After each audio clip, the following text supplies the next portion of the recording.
Op 5 oktober 2011 overleed Steve Jobs, de oprichter van Apple.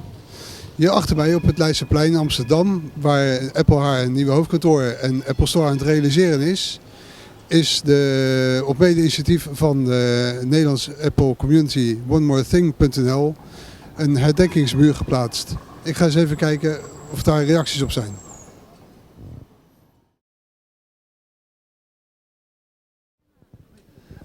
Hello, miss. Can I ask you what Steve Jobs means to you and how do you know him? Well, I'm 21, and I think our generation, we brought up with those developing technology. And then for me, well, we use Apple products like iPhone, like MacBook Air, and we tend to forget it's, normally we think it's quite normal to have those like smartphone or computer, but think of the world without Apple. So I think Steve is a really important person for our generation. Yeah. Okay, thank you very much. Okay, bye. So you know Steve Jobs? Yeah, who doesn't? What does he mean to me? Yes. Golly, I have kind of a funny relationship because I'm from the same city that Apple is from. Yeah. Cupertino. Well, Palo Alto, but I lived in Cupertino for a year. Okay. So that's I'm nice. from like Mac Central, you know? Okay. So you lived very close. Yeah. Yeah, when I was a kid, I trick-or-treated at his house. Okay. Yeah. Oh, He gives out health bars. He gave out health bars. Okay. Okay. It's a story, yeah. So Golly. you have products of Apple? Yeah, no, I use an iPod, yeah. Okay. But that's the only thing. I'd like a MacBook, but it's very expensive, you know? Yes. So maybe secondhand. Okay, well, yeah, it's a possibility. The funny thing is that when you have someone who's so influential in your time, they are something, right? Yes. But really, who they are is defined after they've died. You know, what people say about them, it's like history. Something happens, but it's defined by who writes the book, you know, and who tells the story. Yes. So I think it's kind of funny because in his time, like in this time to me, he's just, he was just the head of Apple, you know? Just some guy and the head of a company, and he had interesting ideas, wanted to do things his own way. I can appreciate that. But I realized, like, as soon as he died, I realized that people are going to start saying, like, he was one of the great forward thinkers. And it's true. I mean, if you look at how important technology is now to people, it's absolutely spectacular, you know? I heard the other day, for the first time, I had no clue, but I heard the other day that like 99% of problems that occur with your car are due to the computer in your car. Yes, today it is, yes. I didn't even know they had computers in cars. As far as I knew, you could still fix your fan belt with a pantyhose. But apparently, like, whenever you have a problem now, you just go to your mechanic, he takes out a laptop, plugs it into your freaking computer, you know? Yeah.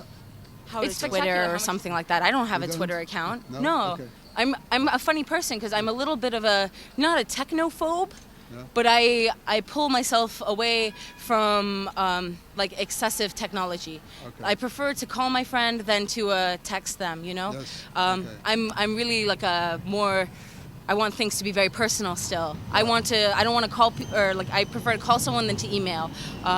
If I have to sort something out with the bank, I like to stop by, not to, make 10 phone calls. Yeah. Or you use iChat or Skype maybe? I have it, but I use it very rarely. Because you can see each other then. That I do find really nice, and it's spectacular that you can do that now. Yeah. It's really something that who thinks of this, But I think with him, it wasn't more how to understand the world around you, but it was making the world be as you want it to be for you, Yes. with like the whole idea of having a MacBook is that you can make a movie, you can write songs, you can do everything for easily. yourself. Yes. Yeah, you are your own man and rely on no one. Yes. Like, he was an entrepreneur, but his products had the same spirit of entrepreneurship. Yeah. They weren't just things to sell to people, they were things to sell to people to change their lives, to change the world. In another way, it sells a way of thinking, that you can go and do your own thing and nothing stops you. That the world is what you make it. I appreciate that way of thinking. And maybe the products make it easier for you to do things you never could done before. Yeah, sure. I mean, it's hard to make a movie without a camera, right?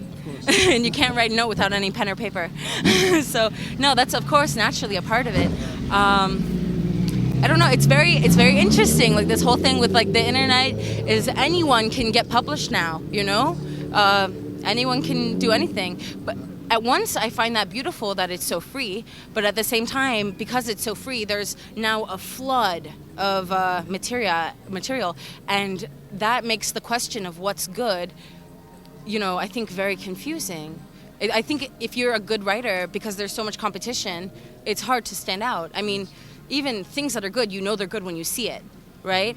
But if there's so much else, then sometimes your eyes are fogged. It's a very strange thing that's come out of this whole internet lecture phenomenon. I think you thought a lot about it.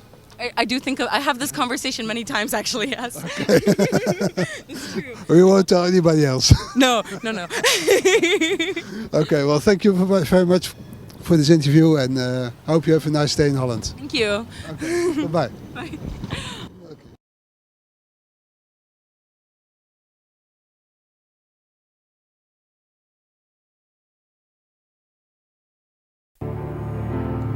Because the people who are crazy enough to think they can change the world are the ones who do.